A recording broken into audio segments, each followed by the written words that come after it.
Halo, selamat sore pemirsa Jaya TV dimanapun Anda berada. Senang sekali pada hari ini kami dapat kembali hadir di hadapan layar kaca Anda. Selama 30 menit ke depan, kami akan menemani Anda dalam program Dialog Papua Menyapa edisi Kamis 1 Agustus 2024 bersama saya, Odiodata Hermina Julia. Untuk tema hari ini, topik hari ini kita akan bersama LBH APIK Papua.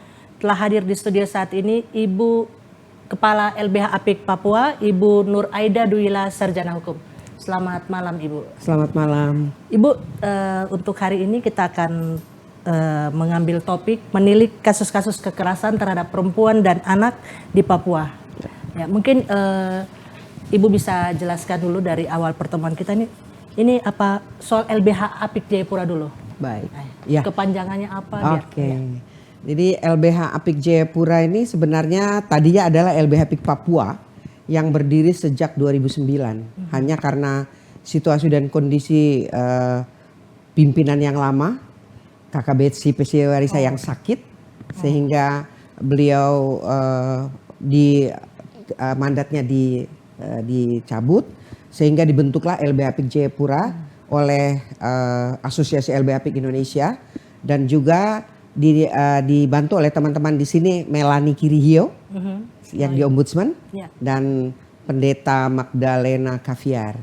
Jadi mereka ini yang menginisiasi untuk lahirnya kembali LBH APIK, tapi disebut bukan lagi LBH APIK Papua, tapi menjadi LBH APIK Jayapura. Lalu kemudian saya diajak bergabung karena selama ini memang saya concern ke situ untuk membantu perempuan dan anak. Tadinya di di LP3AP kan. Lalu LBH APIK, saya bergabung di LBH APIK Jayapura, ditunjuk menjadi direktur. Jadi sebutannya Direktur LBH APIK Jayapura yang berdiri 1 Maret 2017. Berarti dari rentan 2009 ke 2000 cukup jauh juga ya, sampai LBH APIK Jayapura. Jayapura. Jadi LBH APIK Jayapura berdiri di 1 Maret 2017 sampai hari ini. Seperti itu. Hari ini. Jadi LBH APIK itu kepanjangan dari Lembaga Bantuan Hukum Asosiasi Perempuan Indonesia untuk Keadilan. Oh, berarti ini seluruh Indonesia? Seluruh Indonesia. Kami di bawah naungan Asosiasi LBH APIK Indonesia. Yang koordinator pusat adalah Ibu Nur Syahbani Kaca Sungkana, dan pelaksana hariannya, ketua pelaksana hariannya adalah Ibu Khotimun Sutanti. Nanti itu.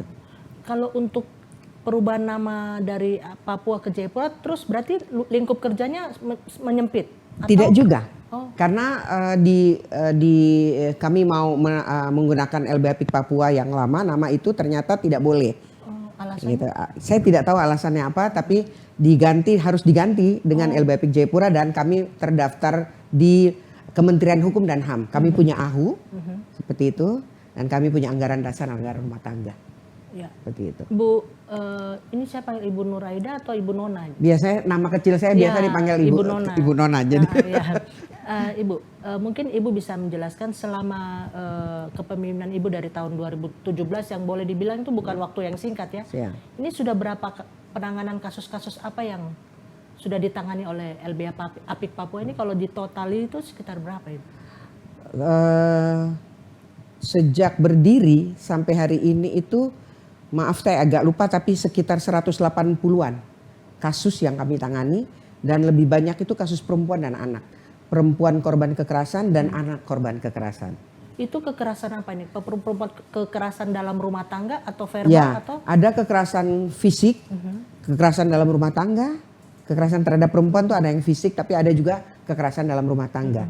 Ya, ekonomi, seperti itu. Dan juga karena nyebutnya perempuan, anak perempuan pun kami dampingi, seperti itu.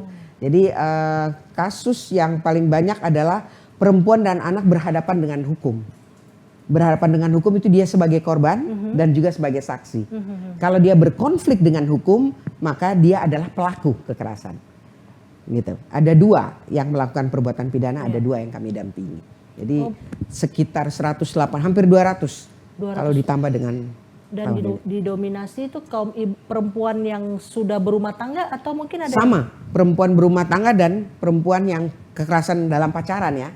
Jadi kekerasan terhadap perempuan yang dilakukan oleh pasangan hidupnya, walaupun belum belum menikah ya, mereka belum menikah. Jadi kami biasa nyebutnya kekerasan dalam pacaran. Oh, Seperti itu, KDP.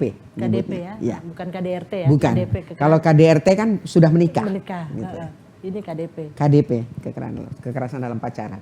Itu rata-ratanya apa titik awalnya bagaimana tuh sampai bisa ada seperti apakah mungkin gara-gara mungkin minta maaf suaminya mungkin miras atau persoalan ekonomi tadi yang sempat Ya. Ibu singgung itu? Jadi memang kalau dilihat apa namanya faktor-faktor yang mempengaruhi itu memang karena awal kalau menurut kami itu adalah pemahaman kesetaraan yang salah karena budaya patriarki tadi. Budaya ya bahwa laki-laki itu lebih tinggi derajatnya dari perempuan. Sehingga ketika dalam rumah tangga dianggap bahwa perempuan adalah pekerja rumah tangga, dia domestik. Karena laki-laki menganggap dia pencari nafkah, maka dia harus di lingkup publik dia mencari nafkah, istrinya domestik. Jadi ketika dia pulang kantor dia merasa istrinya tidak menyiapkan segala sesuatunya, istrinya jadi korban. Padahal kalau dipikirkan baik-baik bahwa pesan-pesan sebenarnya bukan pesan hukum agama mengatur ya bahwa perempuan itu kan sama sebenarnya dengan laki-laki. Dalam arti bahwa pekerjaan rumah tangga bukan kewajiban perempuan saja tapi juga laki-laki. Kan harus sama. Betul. Seperti itu. Tapi karena budaya patriarki tadi yang laki-laki adalah pemimpin, jadi relasi kuasa itu yang membuat perempuan selalu dinomorduakan. Ini rata-rata dialami oleh mereka yang perempuannya ini apakah berlatar belakang mungkin misalnya wanita karir kah atau yang itu tidak tadi? juga. Jadi ada wanita karir, ada yang ibu rumah tangga, malah lebih banyak adalah ibu rumah tangga. Oh. Gitu. Jadi perempuan itu bebannya paling besar loh. Dia mau ngurus anak, mencuci, menyetrika, mengurus rumah, mengantar anak sekolah, menjemput, menyiapkan segala sesuatu di rumah. Bebannya lebih berat daripada laki-laki pencari nafkah. Tapi giliran perempuan mencari nafkah, dia punya beban ganda. Dia pulang ke rumah dia harus menyiapkan lagi. Iya kan? Kalau begitu perannya LBH Apik di sini ini bagaimana Ibu ketika melakukan pendampingan itu? Baik. Jadi kami itu biasanya kalau melakukan pendampingan terhadap perempuan korban kekerasan dalam rumah tangga, biasanya kami berdiskusi dengan suaminya. Seperti itu. Apa yang perlu dipahami sama-sama terkait dengan peran dan tanggung jawab masing-masing. Karena itu kita bicara peran dan tanggung jawab masing-masing itu karena dikatakan perempuan adalah tugasnya di lingkup domestik, laki-laki pencari nafkah. Padahal kan tidak seperti itu. Nah kami LBH Apik Jayapura itu melalui Asosiasi LBH Apik Indonesia, kami punya program yang bantuan program dari Kedutaan Besar Belanda. Sejak kami berdiri itu kami melakukan ada program yang namanya Rule of Law. Nah programnya itu Rule of Law. Jadi tempat kerja kami itu di kampung. Kami memberikan pemahaman kepada warga bahwa laki-laki dan perempuan itu setara. Jadi dia paham, gender itu ini. Yang dimaksud dengan seks itu apa? Gender itu apa? Jadi seks itu kan bukan bicara tentang hubungan laki-laki perempuan, bukan. Tapi tentang sesuatu yang Tuhan berikan dan tidak bisa dipertukarkan. Betul. Seperti itu. Kayak perempuan itu menstruasi, ya kan? Hamil, melahirkan, menyusui. Seperti itu. Laki-laki membuahi. Kan itu saja. Nah, peran gender itu yang dilekatkan kepada perempuan. Perempuan tugasnya nyetrika, masak kayak gitu. Nah, itu yang harus diubah mindsetnya bahwa perempuan dan laki-laki itu setara. Harus diatur nih, laki-laki kerja apa, perempuan apa. Dalam rumah tangga, dalam lingkup rumah tangga harus ada peran yang sama. Mungkin di kampung ini karena kebanyakan LBH Apik menerima laporannya para wanita-wanita yang tinggal di... Karena kami pikir sebaiknya kami kerja dari akar rumput. Seperti itu. Dan bersyukur sejak 2016 yang Pungus lama sampai kami menggantikan itu, kami kerja di Kampung Nembukran Sari di Nembukran. Oke, Ibu kita tahan dulu. Pemirsa, kami akan kembali setelah jeda pariwara berikut ini. Tetaplah bersama kami di Dialog Papua Menyapa.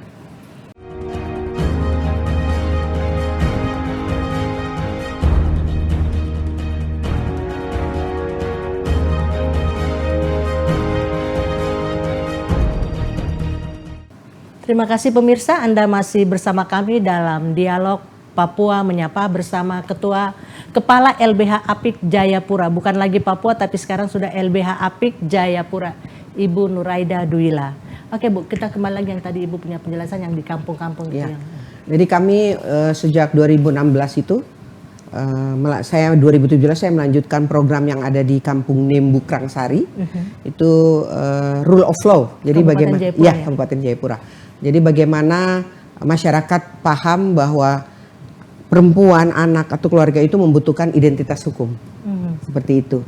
Kami melatih paralegal, lalu paralegal membantu kampung mengurus identitas hukum masyarakat, mulai dari KTP dan apa KK seperti itu. Oh, sampai ke situ. Sampai ke situ. Jadi kami meminta dari Dukcapil Kabupaten Jayapura, mereka datang ke kampung. Oh, berarti semacam kolaborasi antara LBH Apik dan Dukcapil gitu. Iya, gitu, dari program itu ya. Lalu jadi ada paralegal yang membantu sampai hari ini dia masuk di dalam SK kampung untuk mengurus identitas suku masyarakat di Kampung Nembu Krangsari. Nah, terus program berikut lagi ada lagi. Nah, di tahun 2020 Desember sampai kemarin 2024 Mei ini ada perpanjangan program. Kami melakukan program engage namanya gitu. Perlibatan. Jadi pelibatan laki-laki dan anak laki-laki, perempuan dan anak perempuan dalam pencegahan kekerasan dalam rumah tangga dan promosi kesetaraan gender. Seperti itu. Kami menyasar 4 kampung, Nembu Krangsari, Bunyom, Sarmai Bawah dan Arso Kota. Tapi yang jalan yang mau sampai berakhir ini adalah Bunyom dan Nembu. Dan 4 sekolah. Karena kami pikir bahwa anak-anak itu dia harus paham yang dibilang kekerasan itu seperti apa, apalagi dalam rumah tangga. Jadi 4 sekolah tuh SMP Negeri 1 Nimburan, SMP Negeri 1 Arso, SMP Negeri 1 Kemtu Gresi, dan SMP YPPK Taruna Tegasa Arso. Oh, berarti ini jangkauannya tuh pengenalan soal kesetaraan gender. Ini dimulai dari usia dini. Harus usia dini supaya mereka paham. Jadi kami itu punya kurikulum jadi kurikulum itu kami perkenalkan ke guru-gurunya. Jadi sebelum kami masuk ke murid, gurunya dilatih dulu. Jadi di kampung ada paralegal, di kota di sekolah ada guru yang dilatih untuk guru pelopor namanya. Nah, siswa anti kekerasan. Seperti itu. Antusiasmenya bagus. Sangat bagus. Dan karena ini diinisiasi oleh Kedutaan Besar Belanda, insya Allah nanti di tanggal 5 dari Kedutaan Besar Belanda akan datang dan melihat sendiri. Kenapa fokusnya di 4 sekolah ini? Karena ada apa penilaian khusus atau mungkin di situ kasus kekerasan tinggi atau di mana? Tidak, jadi memang kami pilih saja. Acak Bu. Acak gitu aja, karena kami pikir ya kami lebih baik di kampung daripada di kota seperti itu, di kabupaten-kabupaten seperti itu. Jadi menyasarnya di Arso dan di kabupaten. Tapi di kota Jayapura itu ada beberapa sekolah yang meminta kami untuk memberikan materi terkait bullying dan juga kami menggunakan kurikulum kami yang dibuat oleh asosiasi digunakan di sekolah untuk pengenalan itu. Aku dan temanku setara 1, aku dan temanku setara 2, di mana ketika temanku mendapat kekerasan, apa yang bisa dia lakukan. Jadi perkenalan seperti itu. Berapa waktu lalu kan di Jayapura ini kan ada kasus rebutan pacar. Ya, seperti itu. Itu juga bisa menjadi ranahnya LBH. Bisa kalau kami dimintai seperti itu. Jadi memang itu PR berat buat kita bagaimana memperkenalkan program itu kepada sekolah-sekolah. Gitu, seperti itu. Kalau soal anak sendiri bagaimana? Kalau soal anak yang tinggi saat ini adalah kekerasan seksual terhadap anak. Sangat tinggi. Dari tahun ke tahun itu dia meningkat. Padahal ada undang-undang TPKS kan? Iya. Gitu. Dan undang-undang UPA itu kan juga sudah. Jadi kalau anak sebagai korban, maka yang digunakan adalah undang-undang perlindungan anak. Harapannya dijungtokkan dengan undang-undang TPKS. Tujuannya ada pemulihan kepada korban. Jadi penanganannya seperti apa? Pemulihan, pendampingan sebagai kami, pendamping korban itu seperti apa? Jadi perlindungannya itu dimulai dari awal. Jadi pemulihannya, jadi ada psikolog yang akan membantu dia memulihkan psikologi dia, tapi proses ini berjalan. Kalau sudah dijungtokan dengan undang-undang tindak pidana kekerasan seksual, maka tidak ada proses restoratif justice. Oh. Tidak boleh seperti itu. Mungkin Ibu bisa jelas restoratif, mungkin ada pemirsa di rumah. Ya itu penyelesaian masalah di luar pengadilan. Oh, karena selama ini ya. Karena betul. selama ini yang terjadi seperti itu. Banyak kasus-kasus kekerasan seksual diselesaikan dengan damai. Padahal tidak pernah terpikirkan oleh mereka bagaimana psikologi korban. Memulihkan psikologi korban itu butuh rehabilitasi psikososial. Oh, betul. Gitu. Nah kalau kita jungto dengan TPKS, maka ada LPSK yang bisa membantu. Oh. Ya, Lembaga Perlindungan Saksi Korban. Betul. Dibantu untuk rehabilitasi sosialnya. Seperti itu, psikososialnya. Lalu ada restitusi. Restitusi itu kan ganti rugi yang diberikan oleh pelaku. Kepada korban. Tapi kalau pelaku nggak mampu, maka ada kompensasi yang diberikan. Kompensasi itu dari negara kepada korban. Oh, itu dalam undang-undang yang TPKS itu ya? Iya. Saat ini untuk kita di Papua sendiri bagaimana? Ya bersyukur bahwa teman-teman penyidik Polda di Renakta Polda Papua itu sudah menjungtokan dengan UU TPKS itu. Makanya kalau ada kekerasan terhadap anak dan itu dianggap berat, maka nanti dari pendamping meminta pendampingan dari LPSK dan mengajukan restitusi. Biasa penyidik menawarkan kepada orang tua korban, seperti itu. Nah kebetulan memang beberapa waktu ini kan kami juga mendampingi korban. Kami juga berkolaborasi karena memang kami adalah mitra dari UPTD PPA Provinsi Papua. Oh. Karena memang bersyukur karena di UPTD PPA itu ada teman-teman psikolog. Jadi teman-teman psikolog yang langsung menghandle. Dan juga ada YP2MP yang membantu melindungi korban. YP2MP itu di bawah mana itu? Ibu Siti Aisyah Arifin. Oh, itu bukan itu Kementerian Sosial. Oh, Kemensos ya. Berarti ada campur tangan pemerintah juga di dalam itu ya. Iya. Saya kira selama Peksos ini. dia. Oh. Dia punya Peksos. Oh, begitu. Gitu. Nah, teman dari UPTD menyiapkan psikolog yang dipulihkan setiap saat. Lalu YP2MP dan kami berkolaborasi. Bagaimana siapa melakukan apa, siapa melakukan tanpa ini ya. Maksudnya kamu gini, kamu enggak. Sudah tahu tupoksinya masing-masing. Seperti itu. Berarti sudah tahu tugas saya ini, saya ini. Kalau selama ini untuk ini tadi Ibu bicara soal kekerasan seksual terhadap anak yang rata-rata ujuk-ujuknya damai. Iya. Kalau nggak salah kan dalam kekerasan keluarga juga kan gitu. Sampai kadang-kadang ada penyidik sempat saya sudah berapa tahun lalu, aduh ini nanti datang lapor nanti damai. Ya, nah, ini karena gimana? deliknya. Kalau dibilang bahwa undang-undang PKDRT, penghapusan kekerasan dalam rumah tangga, deliknya itu kan delik aduan. Betul. Karena ini dua orang ini suami istri, apalagi kalau dia punya anak, kan begitu. Ya. Jadi seberat apapun permasalahan itu, ya siapa yang menginisiasi, siapa yang bantu menyelesaikan. Kalau memang buntutnya sampai sudah tidak bisa terselesaikan, maka aparat penegak hukumnya mengambil alih, kan begitu. Iya. Gitu. Tapi kalau dalam kasus selama ini kita di Papua bagaimana ini, Bu? Ya selama ini yang kami dampingi kasus KDRT baru 2 yang sampai ke pengadilan yang saya dampingi. Jadi yang pertama itu karena suaminya dipukul, jadi pelaku istrinya, kami dampingi istrinya. Ada juga ya? Ya ada. Oh pelaku istrinya. Dia pukul suaminya. Ya pukul suaminya, kami dampingi pelakunya. Ibunya karena istrinya kan perempuan, kami dampingi. Itu saya masih di LP3AP. Lalu yang baru-baru ini penelantaran selama 4 tahun. Suami menelantarkan istri dan anak. Sejak anak berusia 4 bulan sampai anak berusia 4 tahun. Dan sampai hari ini belum ada putusan. Gitu.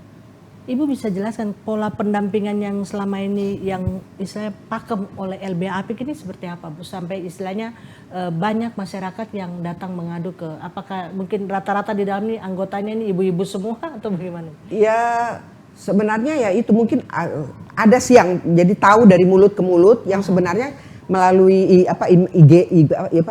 IG kami itu ada juga gitu. Iya. Ada yang dapat nomor dari siapa-siapa gitu, karena kan LBAP juga masuk dalam forum pengada layanan seluruh Indonesia, jadi sudah terdaftar. Kalau ada yang cari di internet masuk dapat kayak gitu. Jadi memang rata-rata dalam penyelesaian KDRT itu kami berusaha 2 orang ini bagaimana menyelesaikan, gitu. Ada hitam di atas putih. Jadi selama ini seperti itu. Tapi kalau yang ada yang sampai ke pengadilan itu karena memang tidak tidak terselesaikan dengan baik ketika Mediasi. mediasi itu terjadi, tidak terselesaikan. Itu masuk kasus pidana atau perdata? Pidana. Tapi ada Perdata berujungnya- perceraiannya kan, jadi akhirnya berujung pisah. perceraian. Yang kalau nggak salah itu yang sempat ibu tangani ini yang baru-baru ini yang kasus oknum anggota itu bagaimana ibu? Prosesnya sedang berjalan. Kami melakukan pendampingan psikologi. Jadi gini, kalau kami ya biasanya gini, kami melihat latar belakang. Kadang ya ini sudah terjadi, tidak dibenarkan terjadi kekerasan. Tapi latar belakang masalah, tidak ada hukum sebab akibat loh. Ya. Tidak ada. Betul. Saya pukul kamu karena kamu begini, nggak ada. Tapi bagaimana menyikapi ini? Karena apa? Mereka punya anak. Jadi ternyata mereka butuh pemulihan psikologi, rehabilitasi psikososial itu dibutuhkan. Mereka berdua ternyata suami istri dan juga anak-anaknya. Kita tidak tahu latar belakang kehidupan sebelumnya. Apakah dia korban kekerasan? Makanya dia melakukan hal yang sama. Karena pelaku kekerasan adalah korban kekerasan. Pelaku kekerasan seksual yang dahulu adalah korban kekerasan juga. Itu banyak loh terjadi seperti itu. Gitu. Kalau dilihat dalam kurun waktu 3 tahun belakangan ini nih, mayoritasnya apa Bu? Kita walaupun tadi Ibu sudah jelaskan ya, dari 2017 sampai detik ini hampir sekitar 200-an Hampir kasus 200, ya. dan mayoritas itu masalah ekonomi. Ekonomi. Dari LBH Apik sendiri bagaimana? Apakah perannya hanya sebagai untuk istilahnya menginisiasi untuk yang tadi kesetaraan gender atau ada pendampingannya sampai sejauh mana kita betul-betul dikatakan dia pulih betul Iya. gitu. Nah itu tadi bekerja sama dengan UPTD PPA seperti itu. Cuma memang kadang ada korban yang merasa mungkin putusan pengadilan tidak membuat dia berdaya, dia marah gitu ya. Bukan tidak berdaya, dia tidak adil bagi dia. Itu kadang dia mundur perlahan gitu. Padahal dia butuh pemulihan psikologi dan itu komprehensif, berkelanjutan, tidak boleh seperti itu. Makanya kami suka ditanya sama psikolog, mana korbannya kok nggak datang lagi, kayak gitu. Seperti itu. Jadi memang bersyukur sekali itu ada Ibu Retno di UPTD dan Ibu Yeni itu yang membantu kami seperti itu. Jadi teman-teman konselor itu dari YP2MP. Berarti saat ini kita sebenarnya sudah ada psikolog untuk masalah-masalah gitu? Ya, ada. Berarti jalurnya lewat LBH Apik ini? Lewat LBH Apik bisa, lewat UPTD PPA Provinsi Papua. Itu bisa. Oke, yang kita kembali dulu Bu, yang tadi Ibu sudah jelaskan soal 4 sekolah yang menjadi sasaran ini.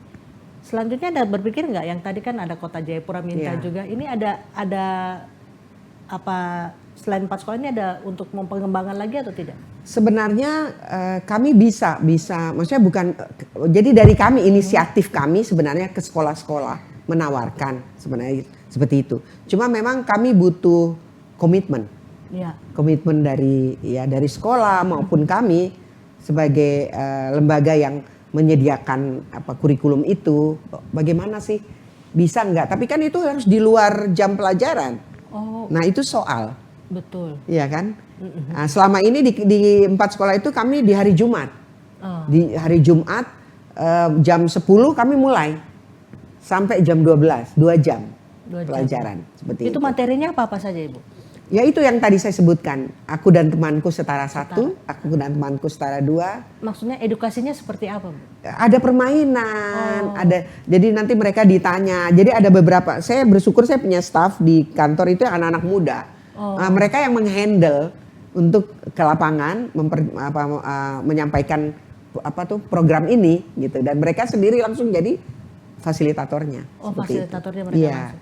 Tapi ya kan mereka kan butuh kehidupan mungkin yang lebih layak karena mungkin di kami namanya LSM punya apa kan kayak gitu. Jadi ada 2 teman yang keluar, satu sekarang udah di kejaksaan, yang satu di perusahaan kelapa sawit itu ya, Sinar Mas. Jadi lawyernya sih. Lawyernya sih. Bu, sejauh ini kalau dilihat mengenai kasus-kasus kekerasan terhadap perempuan dan anak ini, pernah nggak Ibu selama mendampingi itu merasa hopeless, putus asa gitu?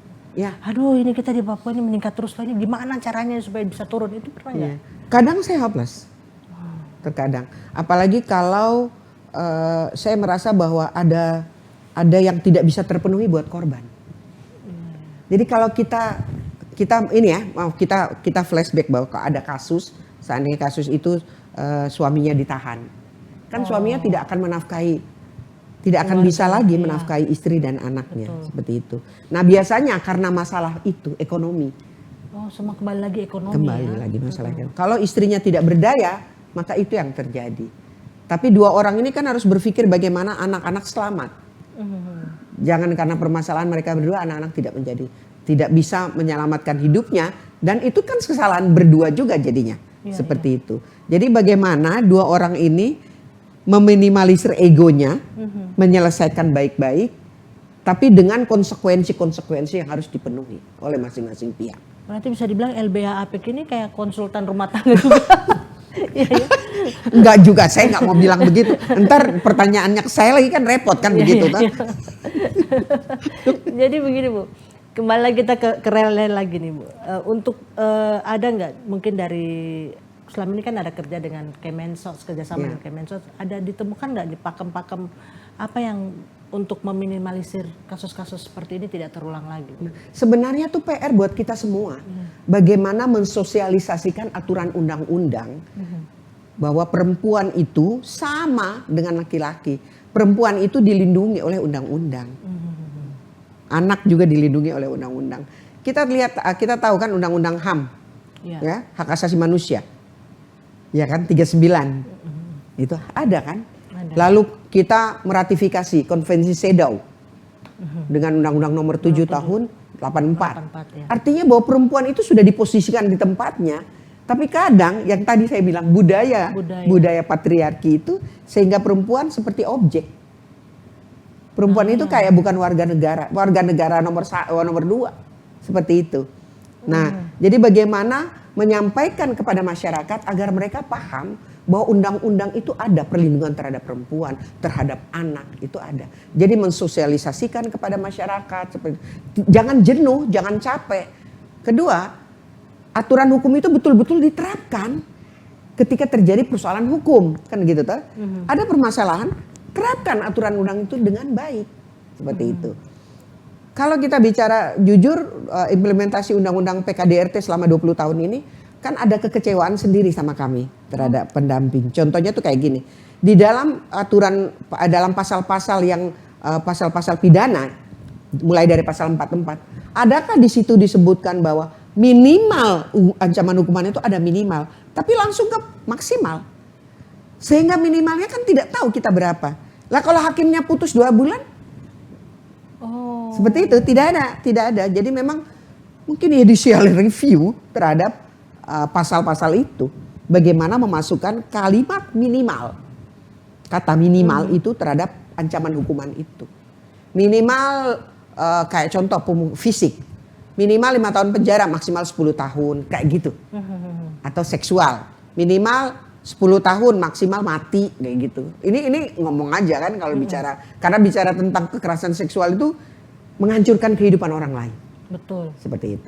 Apalagi perempuan. Ya. Apalagi kita di budaya timur ini kan sangat menjunjung tinggi soal masalah itu. Bagaimana perempuan itu dirusak hidupnya lalu diselesaikan baik-baik. Jadi ada beberapa kasus yang anak tidak pernah terpikirkan bahwa apa yang diberikan, denda adat itu diberikan untuk memulihkan korban. Sebenarnya yang harus dipikirkan korban ini pulih. Ya kan? Betul. Pulih dalam segala hal, makanya disebut rehabilitasi psikososial keseluruhan. Bukan saja psikis dia, sosialnya juga. Bagaimana orang melihat dia sebagai korban. Betul. Bukan melihat ya wajar kamu diperkosa orang kamu pakai celana pendek, pakai rok pendek, kan tidak boleh begitu. Celana gitu. umpan. Apa hubungannya pakaian dengan apa yang kau lakukan? Kan begitu. Oh berarti dalam pengalaman LBH Apik ini ada nggak menangani kasus macam diskriminasi gender? Ya, kalau ada contoh yang paling konkret itu beberapa waktu lalu itu yang pacaran, lalu mereka sudah melakukan hubungan suami istri, walaupun mereka bukan suami istri. Lalu tiba-tiba laki-laki itu karena dijodohkan oleh orang tuanya, dia memutuskan sepihak. Dia tidak lagi melakukan hubungan. Tidak lagi mengajak perempuan itu menikah. Dan kami membantu perempuan itu melaporkan sampai ke karena dia anggota sampai ke Pomdam. Lalu sidang ke pengadilan militer. Nah sikap, maaf, oknum hakim itu seperti menghukum korban. Gitu. Kenapa kamu mau? Kenapa kamu lakukan? Kenapa kamu begitu? Gitu. Seperti itu diskriminasi loh. Diskriminasi gender itu sudah masuk dalam. Itu satu. Kedua yang mungkin yang belakangan ini lagi rame terkait dengan kasus ketua KPU. Itu masuk kategori diskriminasi. Ya, karena beliau ini perempuan sebagai pemimpin, gitu. Mungkin karena yang dipimpin laki-laki, mereka merasa bahwa kok perempuan memimpin kami. Padahal kami bangga loh perempuan Papua jadi pemimpin. Betul, betul. Kapan lagi? Kalau bukan sekarang ini perempuan Papua buktikan dirinya bahwa perempuan Papua tuh hebat. Berarti kalau begitu diskriminasi gender tuh di tempat-tempat pekerjaan fasilitas pemerintahan juga ada sebenarnya. Ya. Ini kan kami ranah. Iya, ada. Kalau ya ini versi kami ya yang melihat situasi dan kondisi kemarin, dia merasa bahwa mungkin dia karena awal dari cerita yang disampaikan oleh korban itu kan seperti itu, bahwa seperti dia tidak dianggap, dia tidak menggunakan fasilitas negara yang diberikan kepada dia sebagai ketua KPU kan begitu. Diskriminasi. Betul. Kita tahan dulu, Bang. Ya. Pemirsa, kami akan kembali lagi setelah jeda pariwara berikut ini. Tetaplah bersama kami di Dialog Papua Menyapa.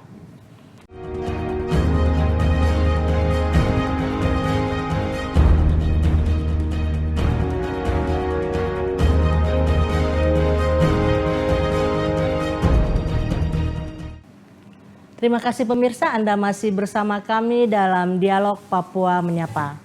Bu, kita langsung saja Bu di segmen terakhir ini. Soal tadi gender tadi, diskriminasi gender. Mungkin sedikit aja buat nanti kita masuk lagi soal kekerasan anak. Ini gimana? Ya mungkin karena pemahaman gender itu yang tadi saya sampaikan dari awal. Pemahaman gender yang salah, yang dilekatkan. Yang perempuan itu adalah pekerja domestik, laki-laki adalah pekerja publik. Jadi ketika perempuan dia menjadi pekerja publik itu jadi saingan. Oh. Jadi ada persaingan seperti itu. Dianggap perempuan itu lemah, perempuan tidak pandai. Padahal kalau bersaing pemikiran mungkin perempuan lebih logis. Walaupun dibilang pakai hati, tapi dia lebih ya, seperti itu. Itu yang makanya dibilang diskriminasi gender. Berarti yang baru hits itu yang dua kasus itu ya, yang ketua KPU dan yang kemarin yang ada melibatkan oknum anggota seperti itu. Ijo ya. Iya. Ya. Oke Bu, sekarang kita ke soal anak sendiri bagaimana kekerasan anak. Kekerasan anak itu kan setiap perbuatan yang dilakukan terhadap anak usia masih dalam kandungan sampai 18 tahun. Biasanya tuh fisik, psikis, seksual dan ekonomi, penelantaran kepada mereka. Jadi setiap orang yang punya anak ya jangan dipikir gini, saya mukul anak saya dan orang lain tidak boleh ikut campur. Tidak bisa seperti itu. Jadi siapapun yang melihat ketika anak menjadi korban atau perempuan menjadi korban, dia punya kewajiban untuk melindungi korban, menolong korban. Jadi bukan membiarkan, bukan anak saya, itu urusan rumah tangga orang. Ya, nggak ada. Itu pemahaman dulu kayaknya. Ya, tapi undang-undang mengatur bahwa setiap orang yang melihat, mendengar, mengetahui terjadinya kekerasan terhadap perempuan atau anak, maka dia berkewajiban melindungi korban. Ada nggak anak melaporkan ke LBH Apik, ini orang tua saya ini pukul saya ini? Ada yang sudah paham betul nggak? Ada.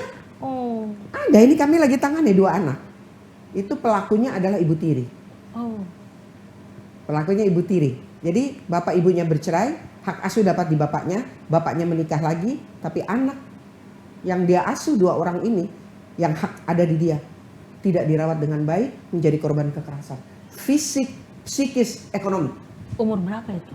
Anak perempuan itu mengalami kekerasan sejak umur 9 tahun ya. Oh, anak laki-laki sekarang SMA. Jadi dari dia masih SD. Dari kecil ya. Lanjut Ibu terus. Seperti itu. Nah, proses ini sedang berjalan. Masih ditangani di Renakta Polda Papua. Kami yang menangani, kami mendampingi ibunya, mendampingi korban. Oh, korbannya ya. Ya. Jadi jangan dipikir bahwa karena bapak ini bapak kandung, tapi kan bapak kandung membiarkan terjadi kekerasan itu. Dan pelakunya adalah ibu tirinya. Jungto sebenarnya gini, pasal 55, bapaknya pelaku juga karena membiarkan. Ya, seharusnya seperti itu. Berarti bapaknya juga bisa turut serta juga. Ya, turut serta melakukan kan, membiarkan itu terjadi. Kalau dia dapat hak asuh anak, seharusnya dia bersikap seperti apa sebagai bapak? Seharusnya itu kan dilakukan. Tapi dia tidak melakukan itu. Kasusnya di kota Jayapura ini? Ya, bukan di kota Jayapura, di Kabupaten Kerom. Oh, ada Tapi juga. kami lapornya ke Polda Papua. Kami dampingi. Terus dari penanganan LBH Apik ini juga melibatkan kembali lagi kita psikolog juga karena Ya. pasti dia ada trauma Ya, pasti. psikolog itu setiap kasus pasti terlibat. Oh, Namanya kekerasan terhadap perempuan dan anak, psikolog itu nomor 1 sudah. Pendampingan pemulihan sejak awal harus dilakukan oleh psikolog, oleh konselor, seperti itu. mungkin Ibu bisa jelaskan Bu ini soal anak ini Ya. supaya orang tua juga paham soal ini, lebih detail lagi Bu. Jadi anak itu kita yang mengajari dia kekerasan.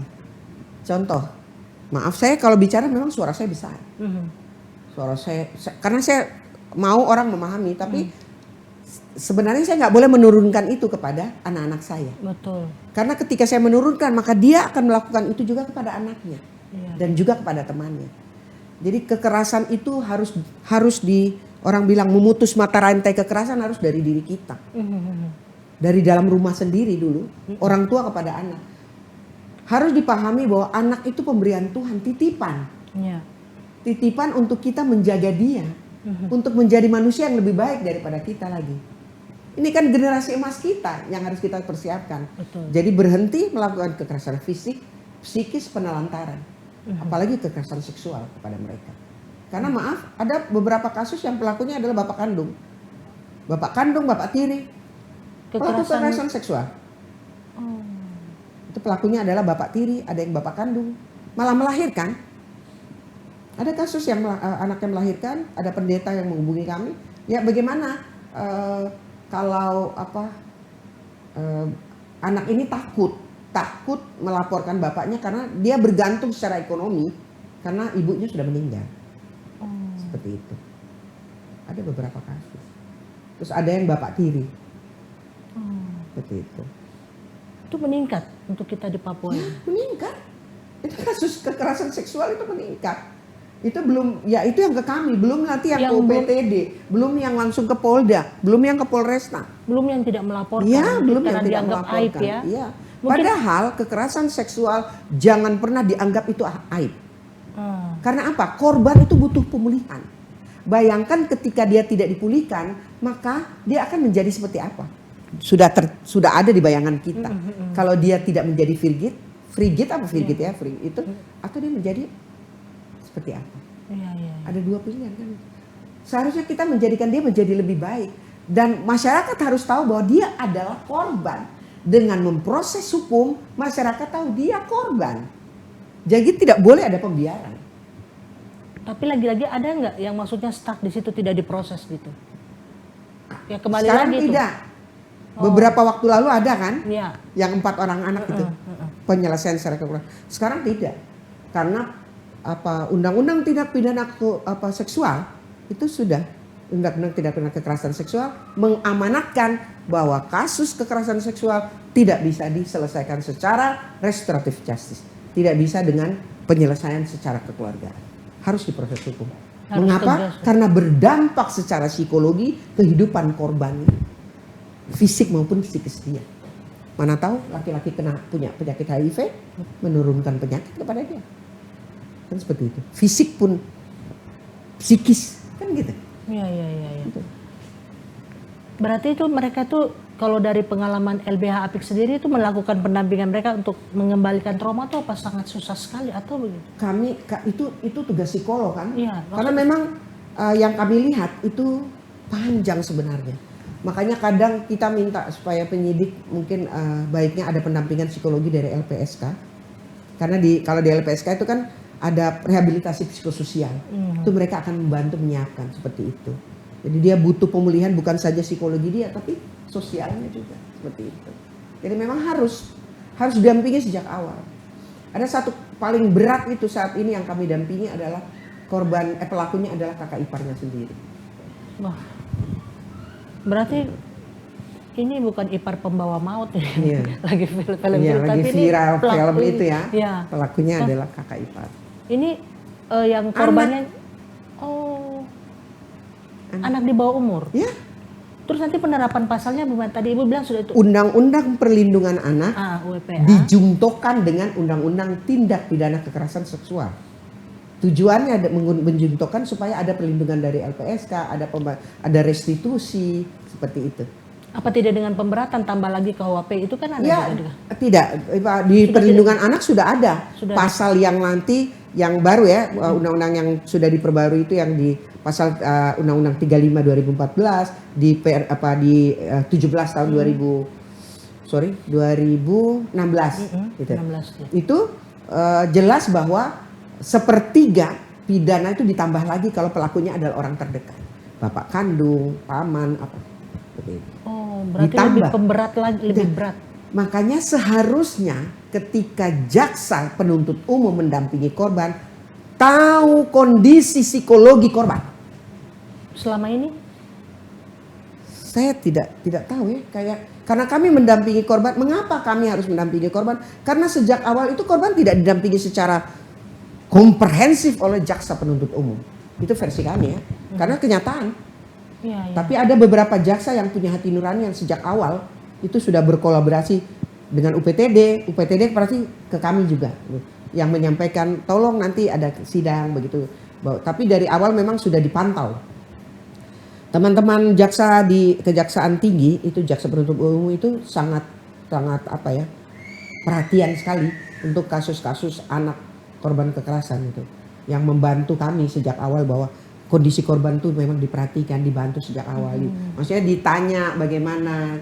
Tapi ada beberapa kasus yang jaksanya itu tidak pernah berhubungan langsung dengan korban. Maksudnya bagaimana itu? Iya, tidak pernah nanya korban kondisinya seperti apa seperti itu. Kesannya cuek gitu ya? Ya, nanti setelah mau putusan kita dengar tuntutannya kok kayak ya tidak memenuhi rasa keadilan korban. Gitu. Selama pendampingan ini ada nggak korban yang mengalami trauma begitu? Maksudnya trauma dalam artian secara bukan hanya fisik ya, tapi secara psikologinya iya. Banyak. Dan mayoritas ya? Ya, itu mayoritas. Makanya psikolog ini UPTD PPA itu selalu berpesan kepada kami bahwa minta tolong ibu kalau walaupun sudah selesai sidang, ayo kita pantau korban. Jika memang masih membutuhkan pemulihan, kami siap membantu seperti itu. Dan itu baru tersampaikan beberapa waktu ini. Jadi kami mulai melis lagi kan teman-teman perempuan korban seperti itu. Untuk mereka masih membutuhkan pemulihan, maka psikolog UPTD PPA siap membantu.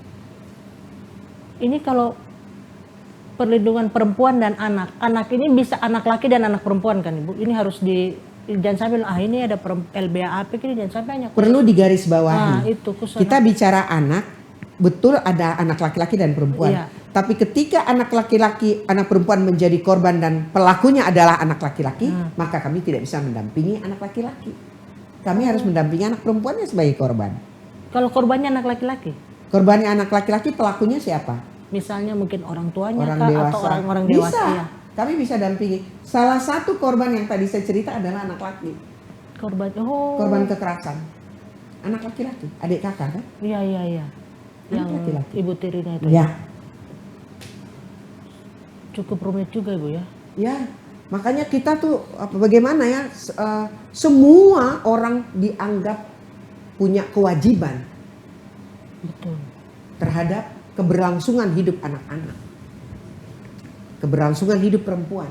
Karena perempuan akan melahirkan generasi penerus bangsa. Kan begitu. Betul. Oke Ibu, ini sudah masuk segmen terakhir. Mungkin ada himbauan dari LBH APIK ini untuk bagaimana supaya masyarakat tidak lebih peduli soal kasus seperti perempuan dan anak ini. Dan juga mungkin ada Ibu ada kotak saran kotak saran atau mungkin kotak aduan gitu. Oke. Ya, closing statementnya saya itu bahwa setiap orang punya kewajiban untuk menjadi pelindung terhadap perempuan dan anak korban kekerasan. Siapapun yang melihat, mendengar mengetahui terjadinya kekerasan terhadap perempuan dan anak, sesegera mungkin mengamankan korban atau menghubungi pihak kepolisian setempat untuk melindungi korban, dijemput seperti itu. Bahwa setiap orang yang melihat, mendengar, mengetahui terjadinya kekerasan terhadap perempuan dan anak harus membantu, menolong, mengamankan korban. Oh. Itu wajib. Karena undang-undang melindungi saksi ya. Ya. Makanya ada undang-undang lembaga Perlindungan LPS, anak. ya saksi korban LPSK. LPSK ada itu. Di undang-undang PKDRT ada, undang-undang perlindungan anak. Setiap orang yang mengetahui dilindungi oleh undang-undang. Seperti itu. Oke. Mungkin lanjut Bu. Kotak aduannya mungkin. Kami punya IG, LBH Apik Jayapura punya IG, ada IG LBH Apik 17 itu ada. Nanti ada LBH Apik. Lalu hotline-nya kami itu 0812 9400 9676. Itu hotline. Hotline itu Nomor aktif. hotline. Kalau menghubungi hotline kami benar dulu baru kami bisa kasih nomor kontak WA kami. Karena memang beberapa waktu itu kami dibohongi waktu kami memberikan nomor WA, itu kami malah diganggu seperti itu. Diteror gitu ya? Diteror kayak gitu. Makanya kami punya hotline sendiri. Betul kami mengetahui bahwa ini korban yang membutuhkan pendampingan, baru kami bisa kasih nomor WA. Oke Bu, tidak terasa Ibu ya sudah 30 menit waktu diskusi kita. Kayak pingin lagi lebih mengulik lagi bahwa masalah kekerasan perempuan dan anak ini bukan masalah yang tidak boleh kita anggap sepele. Tidak boleh. Karena ini untuk generasi emas kita selanjutnya. Karena perempuan melahirkan generasi-generasi emas. Ya. Dia akan melahirkan, kalau dia tidak dilindungi bagaimana? Betul. Begitupun anak. Anak harus dijaga, dilindungi karena dia adalah generasi kita. Bagaimana kita mau mencapai Indonesia, Papua atau Indonesia generasi emas seperti apa? Kalau tidak dari hari ini kita menyatakan stop kekerasan terhadap perempuan dan anak. Oke Ibu, terima kasih Ibu waktunya Ibu Nur Aida Doila. Oke pemirsa, informasi tadi sekaligus mengakhiri perjumpaan kita pada malam hari ini. Untuk itu saya mewakili seluruh kerabat kerja yang bertugas pada sore